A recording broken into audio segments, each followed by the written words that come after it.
What's going on, everyone? It's Taylor Kyles here for CLNS Media, and this is the third and final installment of the Behind Enemy Lines series, where I talk to some of the best and brightest reporters around the AFC East to get a better idea of the landscape of what is a very much revamped division. Joining me today is the host of Locked On Dolphins, one of my favorite guys on the Locked On Network, which does a fantastic job for all the teams, specifically Kyle with the Dolphins. Kyle Krabs, thank you so much for being on, brother. How you doing?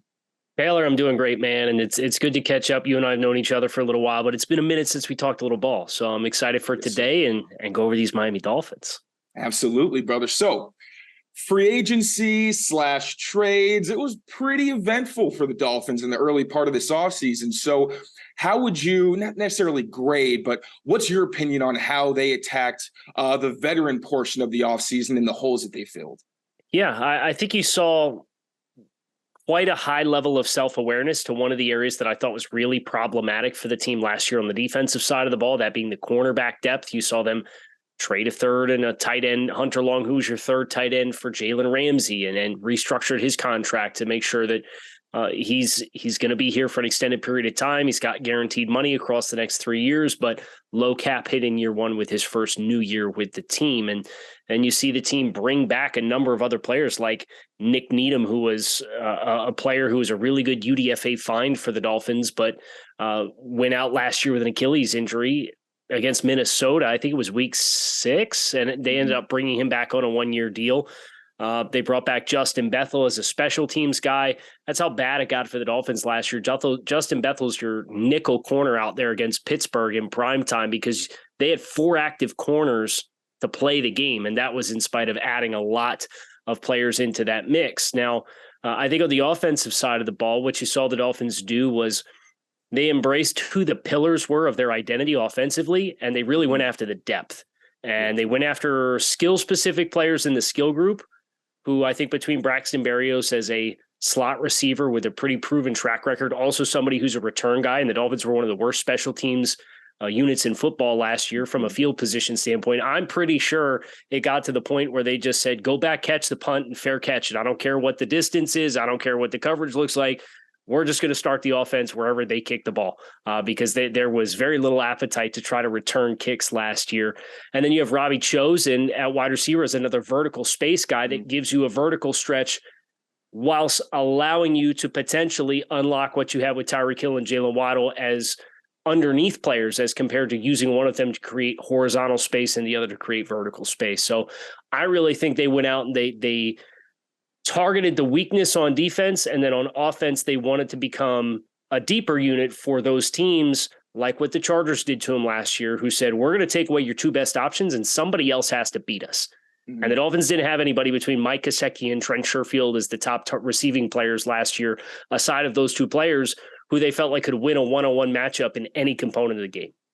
And you mentioned that Chargers game. I wonder your perspective, because my takeaway from that was more that the Chargers were trying to basically get Tua to consistently throw outside, because you saw that specific type of quarters look where it's basically just the weak side safety is coming down on that crossing route every time.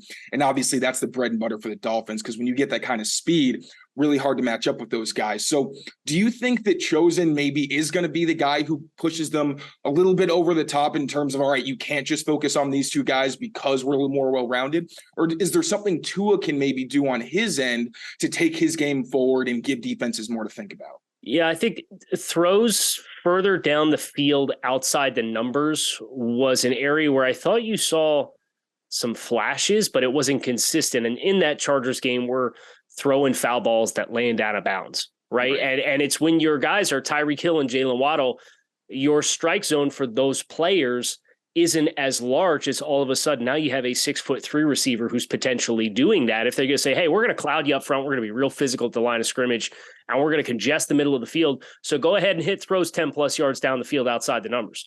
Okay, well, if you have a speed guy who's 5-6 inches taller in Robbie Chosen, I think that's the biggest dynamic that he can potentially bring as an outside receiver with some length to separate, and you're not giving any concessions on speed to be able to do that. But Tua himself, I think having a second year in the offense, this is the first time in like 7 years he's had the same offensive system in consecutive seasons. So I think that'll be really big for him as far as the comfort in working through your progressions faster, being able to X off certain progressions just based on the pre-snap shell and what you're expecting that you're going to get. And then taking that confirmation to work through progressions faster and get deeper into progressions faster. That's something for Tua when you consider what he did and didn't have to do at Alabama, what he didn't have to do with Chan Gailey his rookie season. And then they had this hodgepodge offensive staff with co-offensive coordinators, and Charlie Fry was calling plays the first month in 2021. I think you're finally going to get to see, instead of treading water and getting better in certain areas of the game, I think you're actually going to see some steps forward in the areas that people associate with, hey, we want to try to make Tua do this. And I think he has a chance to. He's never going to change his stripes as the kind of player that he is. But if you can become a little bit more well-rounded, I think there's some context that explains why you haven't maybe seen some of the growth in throwing to certain areas of the field over the past couple of seasons. I'd be excited to see some growth from Tua, because I think some of the flack he gets is warranted with the arm strength. Sometimes he locks on to guys, but he doesn't get nearly enough credit for the processing, the consistency, how he gets through his reads most of the time. Do you think this is the year? Because it's so easy to talk about the passing game with Miami. It's almost impossible not to. But do you think they may lean more on the run game, make life a little bit easier on everybody in that passing attack, because teams were just saying, hey, we're going too high. Like, if you want to run the ball on us, sure, but we're really scared of Tyreek Hill. We're scared of Jalen Waddle. We don't want those guys beating us downfield. So is this maybe a season where we see McDaniel say, let me, especially with Tua's health, most importantly, all right, let's lean on the ground game. We got a stable at backs. We got some new guys on the offensive line. Maybe you get more consistency there. What do you think?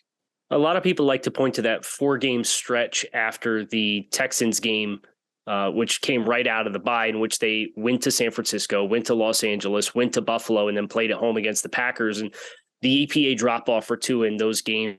And I think the common theme with all of them, especially San Francisco and the Chargers back-to-back in consecutive weeks, they played like box counts. They played too high shells. Miami almost never got too high shells, but those two teams played super light box counts.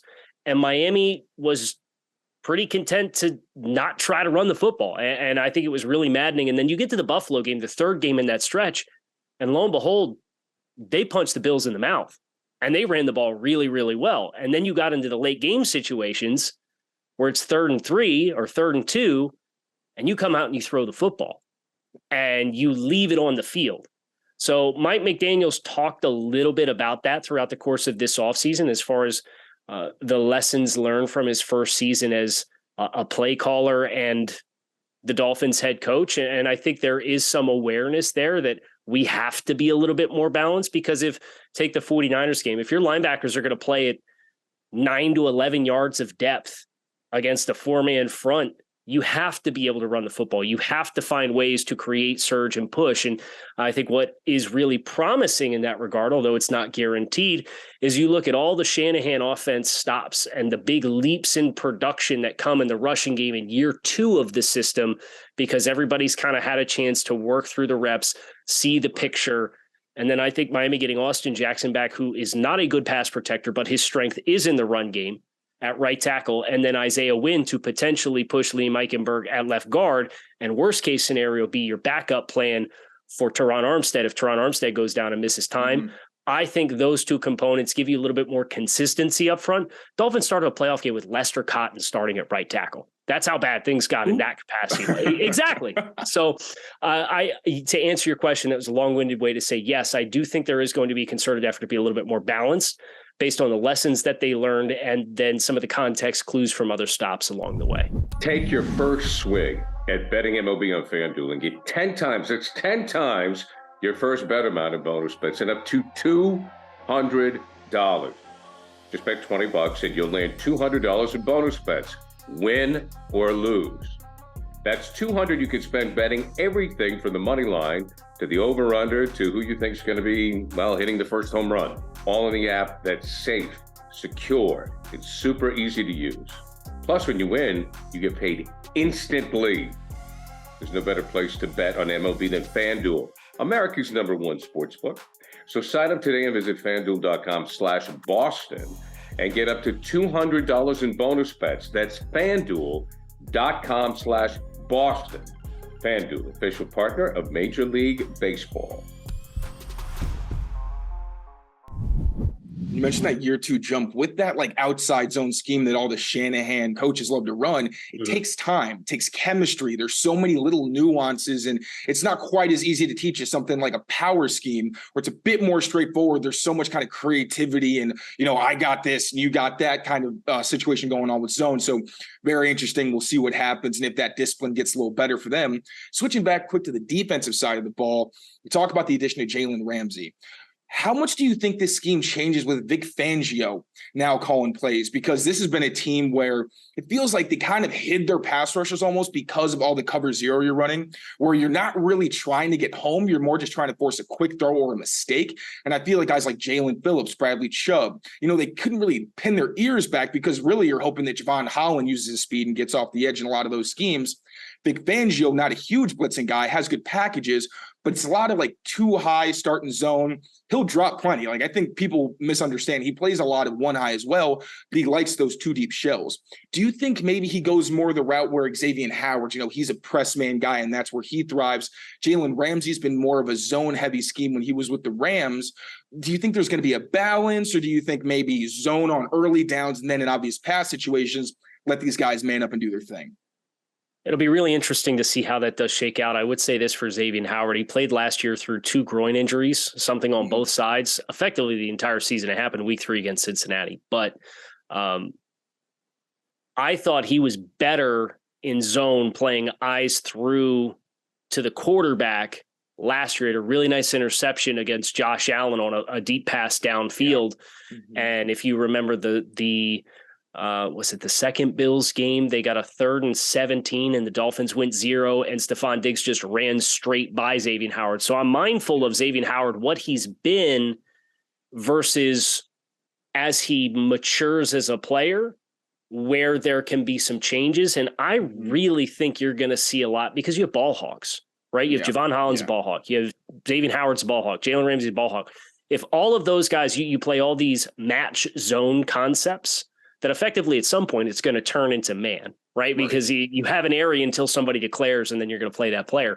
Mm-hmm. I think that's the key for Miami is they have the player in Javon Holland to be the multi-tool weapon on the back end that you can unlock with all the safety tools that they have. But then Xavier Howard with his ball skills being someone who has instincts to play in zone coverage, although he has been such a prominent man player.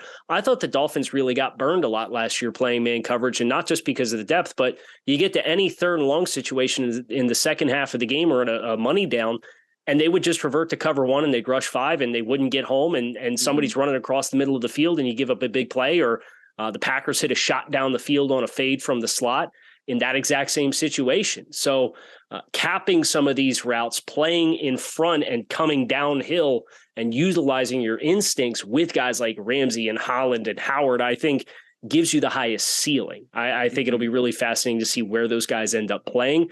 But I agree with you wholeheartedly. You're going to let the pass rushers off the leash here. And I think it's going to provide quite a big jump in the consistency of the sack production. Although Miami, after the trade deadline, when they acquired Bradley Chubb, their pressures went up about 17%, and they were on a mid-50s sack pace after being on like a low 30s, high 20s sack pace through the first 7 weeks of the season. So you kind of saw with Bradley Chubb, his presence brought less attention for everybody else, and then it kind of got there, but because they played so much man coverage, you're a half step away and the ball is out too often.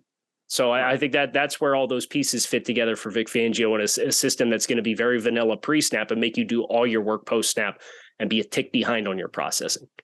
And when you mentioned Xavier Howard being better in zone, that does make sense. I'm sure Patriots fans will remember Mac Jones's rookie year, that 2 trap where Howard made it look like he was about to turn his back and then picked it off. And if you were at home, you could see it coming a mile away. You're begging Mac not to throw it, but that does make a lot of sense.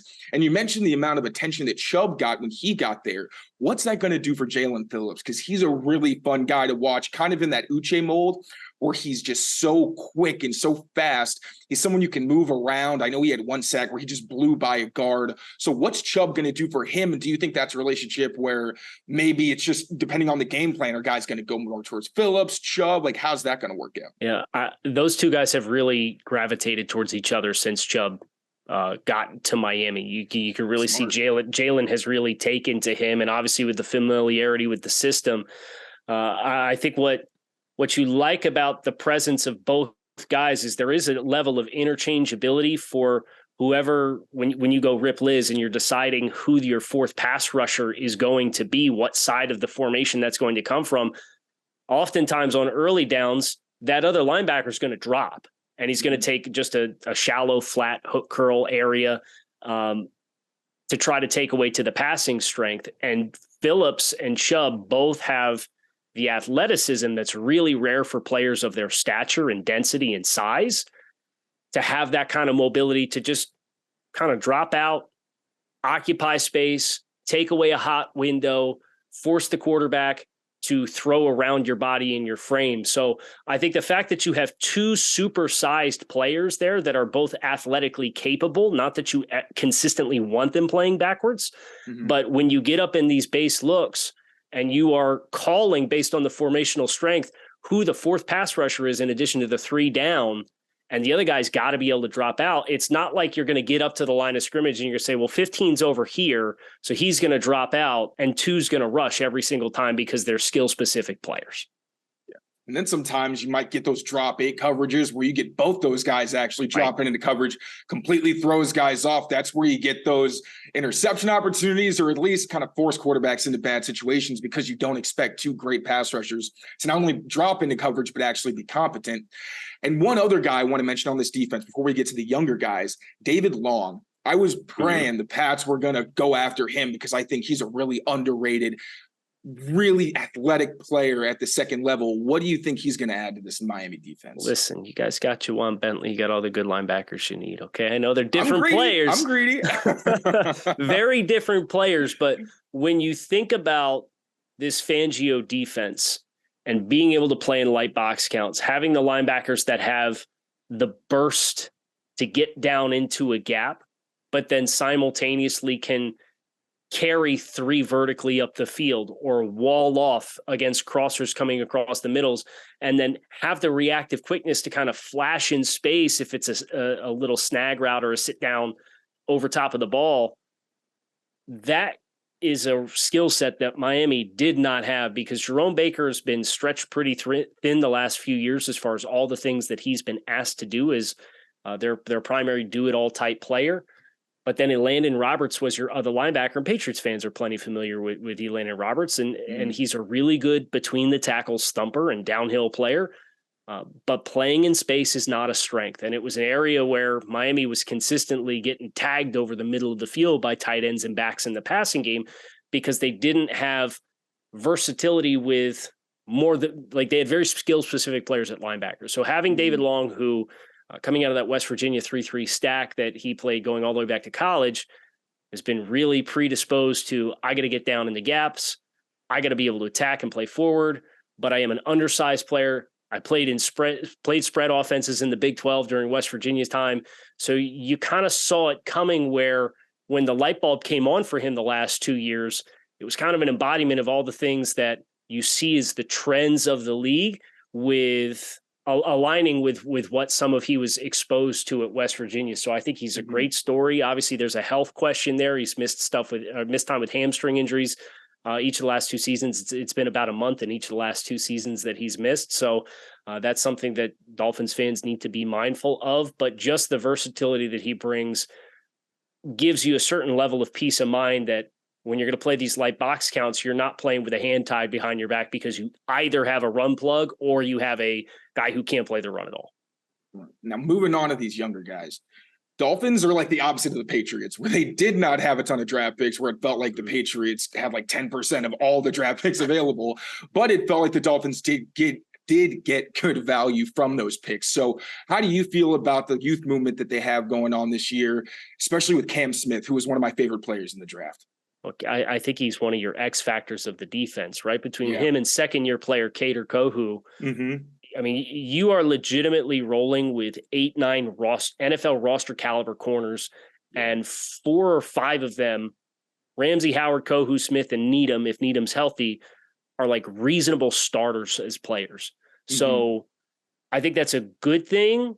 but it's not necessarily a good thing for Cam Smith unless he comes in and blows things out of the water early on, because you're going to have to be up to speed in order to crack the starting lineup and get playing time. Now, what I like about Cam Smith is across the last 2 seasons, you kind of saw him play outside corner, but then you also saw a lot of incidents of him on the hash and in the nickel and in the slot. And with how smooth and fluid he is as a player, I think that nickel position in this Vic Fangio defense is really going to be a defining role. And do you want him there? Do you want Kader Kohou there? Can you get Jalen Ramsey there? Like, you have all these options, and Ramsey has played that star position like 500 snaps in each of the last 2 seasons. So somebody's got to give you the confidence to put him there. I think that's the ideal situation for the Dolphins, whether it is Kader Kohou or Cam Smith. I like the options that you have there, and they have just this embarrassment of riches. I think it tips your hand a little bit. You're probably going to see some level of transition away from probably Xavier Howard with the salary cap hits that he has coming up over the next few seasons, to have that much youth and depth. But at the same time, I think Cam Smith can really be an X factor for what he would allow you to do with the rest of these players in the secondary. How do you feel about the other young guys they got as well? Because I could honestly talk about Cam Smith all day. I'm going to hold back for a little bit because I wonder like how that cornerback, like you said, how that cornerback rotation is going to work out with Ramsey being so versatile. And some of his best years, I feel like, did come at that star position. But before I go any deeper into that, how do you feel about the other guys that Miami drafted? So A-Chain's obviously a Mike McDaniel hand-selected.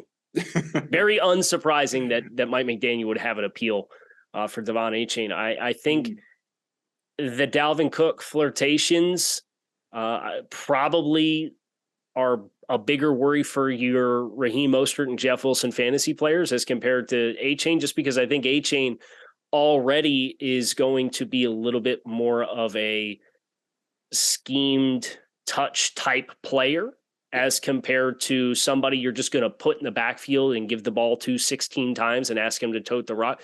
He showcased against LSU last year when I think he had 41 carries. He's like physically capable of doing it. And of course, because of his track background, where his playing weight ultimately ends up settling is one of the big questions with him. But the home run hitting speed being there, I think Mike McDaniel has a player like that and looks at a player like that and has a very specific kind of role and opportunities baked in mind for him. I think he can potentially be the best pass catcher out of the backfield, out of this group of players. If they go out and get Dalvin Cook, I think that's maybe where you lose some of the upside in year one for Devon A-Chain. But looking at the Dolphins salary cap situation, I would expect that a Dalvin Cook signing would probably be a 1-year thing anyway. So that's kind of how I look at Devon A-Chain. I'm really intrigued by Elijah Higgins, who is their 6th round wide receiver convert to tight end. They've now done this a couple of times. They had Tanner Connor from Idaho State come in as a UDFA last year, who was a big time height, weight, speed guy. And Higgins obviously is another height, weight, speed type guy. But that Stanford offense last year, the one thing that it did put in front of me that I thought was translatable to the NFL right away is they ran a lot of perimeter screens and they put them at the point in bunch sets and asked them to block. Yeah. And you're watching Mike Gesicki try to do that last year, and it's just not there. It's not the kind of player he is, right? There's certain things you can ask him to do and he's going to excel at, and there's other things, and anything that it doesn't involve running routes and catching the football, you're probably going to say, hey, maybe next time we don't ask him to do that. We have somebody else do that instead. So I think Higgins has this unique blend where his center gravity is a little bit lower than Mike. He's 90% of the athlete that Mike is from an athletic profile standpoint. He's much more physical. He's more fluid laterally, where I think Mike's a little bit more of a straight line guy. So it's like, okay, like, can you dress for game day? I'm not sure, based on having Durham Smythe and Eric Saubert and Tyler Kroft, and Kroft has experience in this system, being between the Jets and the 49ers the last 2 years. But there's a really intriguing long-term play there with Elijah Higgins, where I'm really fascinated to see what that convert opportunity looks like. You mentioned Mike Gesicki. I feel like I'd be remiss if I didn't at least ask what your take was on that signing, because you mentioned that he is a guy who has some limitations, but at the same time, last season seemed like a down season just because of the system he was in, and it didn't fit what he did well. So in more of that Bill O'Brien system, or specifically, they're doing a lot more spread stuff. It's more of a blend of old school O'Brien as well as Steve Sarkisian and what he was doing at Alabama. So where do you see Gesicki fitting in there? Obviously, he's more of a big slot receiver, but what does that mean as someone who watched him for most of his career? Yeah, I think your challenge is going to be trying to get him through the contact window without contact, because he's just kind of a tall, angular player.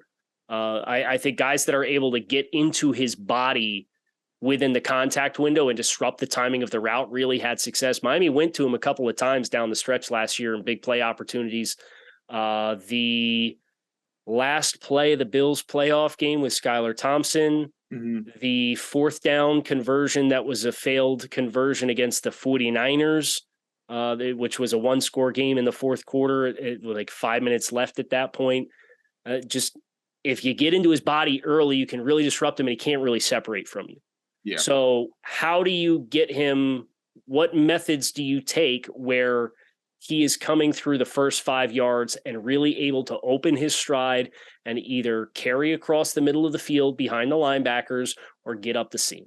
And that's your money spots for Mike. And if you can do that, you're going to have a really successful player. It's just for Miami last year, even beyond the blocking stuff, I thought it was the routes that he ran best were the routes that Tyreek Hill and Jalen Waddle also just so happened to be the most prolific at, was those deep crossing routes across the middle. Yeah. Who do you want running those routes? And it's not 88 when it could be 17 or 10. That's not no fair. slight against Mike, right? I mean, that's exactly. just the speed element. I mean, you're talking 0.3 of a difference with the speed there. So I thought that was the biggest blockade for Mike. Was he's a skill specific player, but the skills that he brought were in conflict with putting your best players in position to have the reps in which they have the potential to be most effective. Patriots, there's plenty of room, so he'll have his chance to shine.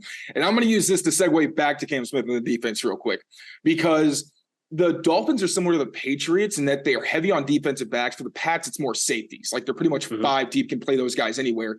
Feels like that's the Dolphins, like you said, with their cornerbacks, although they do have 2 very good safeties in Javon Holland and Brandon Jones. Do you see the potential for them to just say, hey, even if, a team like the Patriots wants to come out in 12 personnel, we're just going to stick with traditional nickel, where we're just going to put 3 corners out there because we got height, weight, speed, where they can match up with these big tight ends who are really more receivers? Or, and maybe even, I don't know, this is something I was thinking, like just a fantasy kind of perspective, but if drop Javon Holland down, maybe it's more of a linebacker kind of role where you're going with the dime, kind of putting the corners on the back end and getting your safeties involved more in the box. How do you think that whole defensive secondary is going to shake out with all the depth that they have at corner? So I think really the only guy, and if you play man coverage, you could put him inside, but I think Xavier Howard's probably going to live in a world where the vast majority of his snaps are going to be outside. Ramsey can play in the slot, Kohu can play in the slot, Cam Smith can play in the slot, Nick Nino can play in the slot. Javon Holland can drop down and play. So that's the Fangio thing, right? Is the vanilla theory. You want to present the exact same pre-snap look and then rotate to all of your different looks after the snap. So for the Dolphins being able to present all of these different pictures, but then having guys that are capable of traveling as well, or maybe you might invert some coverages where the safeties drop down and one of your nickel or one of your outside corners ends up rolling back, and you when you're getting to real exotic type stuff, just to really drastically change the picture and try and trap something coming across the middle. So I think for Miami, Vic Fangio has an opportunity here, even when you consider the tackling of these players. I think Cam Smith had some ups and downs last year at South Carolina as a tackler, but he's still a really physical player. I thought Kohu was awesome in the slot last year, really fearless player dropping down to try and fit the run, and then Ramsey too. So you have these guys that, okay, what happens if you want to go matchup specific and you want to go corner heavy? And let's say you put those 4 corners out there with Javon Holland. Like, I think you can live in a world where is Jalen Ramsey or Cam Smith going to be the other safety on the field in some of those situations? If Brandon Jones, who I think is a good player, but his strength has been more as a pressure player and box player to this point, as compared to somebody who thrives on the roof of your defense. So you can go week to week, I think, and really go matchups, but they have guys that can man up, but also zone up, and they have guys that can tackle. So that's the big thing with the safeties in this defense is all of the tools that Fangio gives his safeties based on the pre-snap alignments and the coverages that we call to be able to poach routes coming across the middle and cut so we can present quarters, but I'm going to eye the backside 1, but also eye the front side 3 and be able to read and make a play on either side.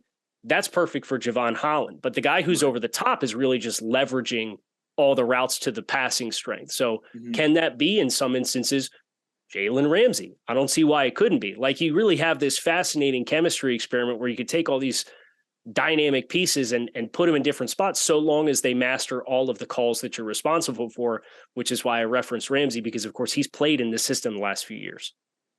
It's a good time to be following the AFC East if you like good football, because these defenses, I mean, you got 4 probably top 10 units. Like, all of them are probably going to be fighting for that top 5. It's going to be interesting. So I'm going to close out with this. This is a team that's more than likely going to make the playoffs if health goes their way. There's just too much talent. What did they need to go right outside of maybe health to make sure that that does happen? Maybe steps they need to take that maybe hurt them last season, and what would have to happen for them to miss out on the playoffs? I think you would have to get blown up with injuries again, like you were last year, where we talked about some of the offensive line depth issues, some of the cornerback issues. I think those two things really hurt you. And then you add in a quarterback injury on 2 separate instances. I think one thing the Dolphins need to do more of is being balanced and running the ball, but not just running the ball. Well, I wouldn't mind seeing the yards per attempt for Tua Tagovailoa drop down a little bit, see a little bit of a statistical regression. And it was over 9 yards was the average air yards attempt for Tua across 400 attempts last year. And yet he was still getting the ball out in like 2.6 seconds on average. Right. So it was an unparalleled combination of depth down the field and quickness of the release because of the speed of 10 and 17 that the Dolphins have. But if you're going to protect yourself, if you're going to set yourself up for longevity, taking some more checkdowns, working through those progressions to concede to the check down earlier, I think is the passing game dynamic that I wouldn't mind seeing. And that's where I think Devon Achane does have the potential to be really interesting as a pass catching option. If everybody's going to drop, right, and play 10 plus yards, and you're going to take the check down to Achane with 4.2 speed, he could probably make something happen. Yep. So I think that's right. So I think that's it for Miami, is be more balanced, be a little bit more committed to running the football. And I'm not saying don't throw the ball to Jalen Waddle and Tyreek Hill 300 times this season. Like, by all means, you should probably do that. That's a good idea. It's a recipe for success. Running the ball with a little bit more consistency, staying with it, and then from a passing game perspective, protect yourself, put yourself in positions. And I think he's deep enough into this system and his NFL career where you can probably see a little bit of maturation there. And I would just end with this too on Tua Tagovailoa, because I think it is relevant. He was forced into the starting lineup mid-season his rookie year, took over for Ryan Fitzpatrick. Brian Flores went back to Ryan Fitzpatrick on more than one occasion to close that season. Tua, going back to Alabama, was in a quarterback battle with Jalen Hurts effectively the entire time he was there. Year 2 in Miami, he's dealing with the Deshaun Watson rumors the entirety of the offseason and the season. And then coming into this year, it's but. I think there's a certain level of pressure to not make plays now that he's done it and he's kind of established as the incumbent quarterback and he's not looking over his shoulder. I think that's a psychological component with Tua that probably gets overlooked, was the pressure to perform at a super high level and create big plays, because he was always looking over his shoulder throughout the course of his first 2 seasons in Miami, where it's okay to take your checkdowns and you've lived it for a full season. You see what these receivers are capable of. Don't be afraid of 3rd and 8. So if all of that happens, I think that's where Miami can be best. And if it doesn't happen, then you're setting yourself to get up to, well, we're missing time at critical spots. And now we have to chase games a little bit more. And that's where we're not going to play complementary football. And that would be, I think, how they miss the playoffs. Kyle, predictably amazing insights, man. That was fantastic. I'm now going to give you the floor as we wrap up. Anything you'd like to plug, brother, feel free. Yeah, I'm on social media channels at Grinding the Tape. If it's a social media channel, you could probably find me there at Grinding the Tape. I do Locked On Dolphins. I do Locked On NFL Scouting, which is a podcast with Joe Marino dedicated to team building across the entirety of the league. It's the how and the why of the decisions that you're made, and looking at each individual team and kind of where they're at in their effort to build for a championship program. And we have a lot of fun on that show as well. So also occasionally do stuff for Bleacher Report with the Dolphins. You can go to the Team Stream app and make sure you follow the Dolphins there as well. It's all over the place because he does truly grind that tape, ladies and gentlemen. Kyle, thank you so much for being on. Once again, appreciate you so much. Thank you all for tuning in. Take care of yourselves. Take care of each other. I'll see you next time.